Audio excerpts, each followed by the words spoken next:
14세기 중세 유럽, 아주 끔찍한 사회적 문제들이 발생하기 시작합니다.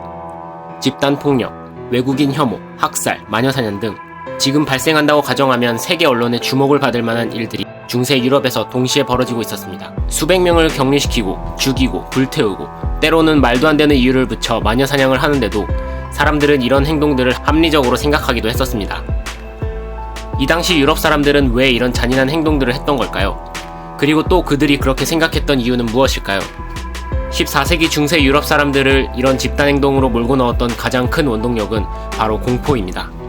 이 당시 유럽은 수백, 수천, 아니 수천만 명에서 1억 명 이상이 죽어나갔습니다.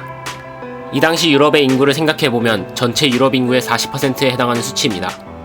쉽게 생각하면 내가 알고 있는 사람의 절반이 죽어나갔다고 생각하면 됩니다. 상황이 이렇다 보니 유럽 사회는 지금 이 재앙의 원인을 찾아야 했고 그 책임을 물어야 했습니다. 그러나 이 당시 사람들은 원인을 정확히 알지 못했습니다. 그들은 종교적으로 문제를 해결하려 하였습니다. 지금 이 재앙의 원인이 우리의 신앙심이 부족했기 때문에, 누군가가 배신하고 다른 미신을 믿었기 때문에, 저주를 받아서 사람들이 죽어나가고 있다 라고 생각했습니다. 그러다 보니 저주를 받은 사람들을 불태우고 죄를 씻기 위한 명분을 앞세워 마녀사냥을 하는 사회가 합리적으로 받아들여지고 있던 것이었죠. 게임 플레이그 테일 이노센스에서도 이런 중세시대의 배경을 다루고 있습니다. 플레이그 테일 이노센스는 종교적 책임을 묻는 이단 심판관들을 피해 잠입, 생존해야 하는 잠입 액션, 서바이벌 어드벤처 게임입니다. 수천만 명이 죽어가는 유럽 시대의 현실, 격리, 감금, 책임을 물으려 마구잡이로 사람들을 잡아가고 있는 이단 심판관.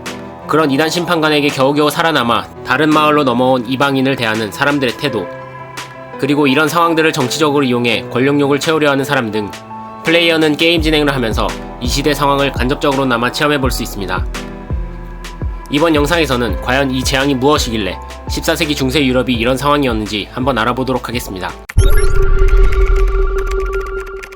1340년대에서 1350년대 수억 명을 죽게 만든 병은 바로 흑사병이라는 전염병입니다. 흑사병이란 말 그대로 사람이 까맣게 물들다 사망하게 되는 병이라서 붙여진 이름입니다. 흑사병에 걸리면 까맣게 되는 이유는 멀쩡한 혈관에서 갑자기 피가 응고가 시작이 되고 이 응고된 피가 혈관을 막게 되는데, 막힌 혈관으로 인해 피가 통하지 않게 되면 핏기가 안 돌아 까맣게 조직 및 온몸이 괴사하기 때문입니다. 이렇게 까맣게 되다 보니 중세 유럽 사람들은 검은 저주를 받았다라고 생각을 했습니다. 어찌되었건 이들도 병에 걸린 환자다 보니 이들을 전담 치료하는 의사도 있었습니다. 바로 흑사병 의사죠.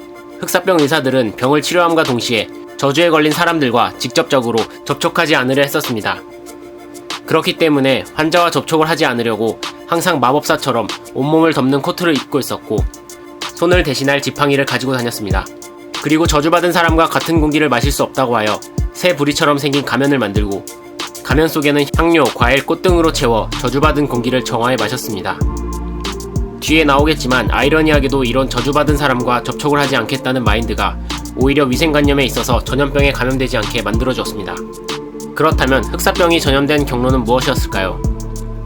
흑사병이 전염되는 경로는 두 가지입니다. 직접적인 피를 통해 전염이 되는 경우와 공기를 통해 전염되는 경우입니다. 초기의 흑사병은 쥐들이 패스트균을 보유한 채로 돌아다니고, 이러한 쥐의 피를 빨아먹는 벼룩이 인간도 물면서 흑사병이 발병을 합니다. 그 시대에는 위생관념이 부족해서 쥐나 벼룩을 흔하게 볼 수 있었기 때문에 벼룩이 옮기는 흑사병에 취약했었습니다. 이렇게 발병한 흑사병 환자들의 일부는 폐렴성 흑사병으로 발전하기도 하는데, 이 폐렴성 흑사병은 흑사병 환자가 숨쉬는 공기를 통해 전염이 됩니다. 그렇기 때문에 흑사병 의사들이 썼던 가면과 가면 속에 넣었던 향료, 꽃 등이 이 폐렴성 흑사병에 전염되지 않게 하는데 실제로 도움이 되었던 것이죠. 흑사병이 전염되는 이유는 알겠는데, 그럼 이 흑사병이 어떻게 처음 유럽에 생겨나게 된 것일까요? 모든 바이러스가 그렇듯 처음 발생하는 이유는 명확하지 않습니다. 다만 역사학자들이 생각하기에 처음 발생한 흑사병 바이러스가 유럽으로 들어온 경로는 두 가지입니다. 기록상으로 흑사병은 처음에 중앙아시아 쪽에서 발생을 했는데, 첫 번째 경로는 몽골 제국에 의한 전파입니다. 몽골 제국은 크림반도의 페오도시아를 공략하기 위해 흑사병을 이용합니다. 몽골 제국은 중앙아시아 쪽에서 흑사병에 걸려 죽은 시체들을 가져와 수석기에 실어 페오도시아 성벽으로 던졌고, 이때부터 크림반도에 흑사병이 퍼지기 시작했습니다. 크림반도 페오도시아에서, 그리고 페오도시아에서 이탈리아 제노바 쪽으로 도망쳐온 사람들로부터 흑사병이 퍼져나갔습니다. 유럽으로 전염된 경로 두 번째는 중동으로부터 자연스레 전염이 되었다는 것입니다. 최근에 메르스 바이러스처럼 아프리카에서 흑사병이 처음 발견되었고 중앙아시아로 퍼져나가 기록이 남았으며 자연스레 유럽에도 퍼져나갔다는 학설입니다. 이렇게 유럽으로 퍼져나간 흑사병과 그로 인한 피해는 유럽 사회에 많은 변화를 이끌어내기도 했습니다. 문학, 예술 등 많은 부문에서 신의 저주를 받았다는 비관주의적 작품들이 많이 나왔으며 유럽 사람들도 인생은 덧없는 것이라는 생각을 많이 하기 시작했습니다. 종교적으로도 신의 저주를 풀기 위해서 교리를 수정하거나 이단신문, 이단심판관 등 종교적 갈등도 생기기 시작합니다. 게임 플레이그 테일 이노센스에서도 대신문 간의 권력을 이용하고 흑사병 치료를 위해서 주인공의 피를 노리는 악역 비탈리스 비네방이 등장합니다. 그리고 이런 비네방을 따르며 플레이어를 잡으러 오는 경비대장이자 광신도 니콜라스 경을 피해 플레이어는 생존해야 합니다. 플레이어는 생존을 하면서 아이템 수집 및 새총, 장비들을 업그레이드할 수 있고 흑사병이 퍼진 14세기 프랑스의 시대 상황을 간접적으로나마 체험할 수 있습니다. 플레이그 테일 이노센스를 플레이하면서 흑사병에 걸린 시대 상황을 이해하고 주인공과 악역의 갈등 관계를 바라보면 더 재미있는 게임이 되지 않을까요? 영상을 통해 인류 최악의 전염병, 흑사병에 대한 지식을 더한 독소리 나는 게이머가 되시길 바라고 게임의 재미도 더해졌으면 좋겠습니다. 끝까지 재미있게 시청해주셔서 감사드리고 다른 게임 더하기로 찾아오도록 하겠습니다.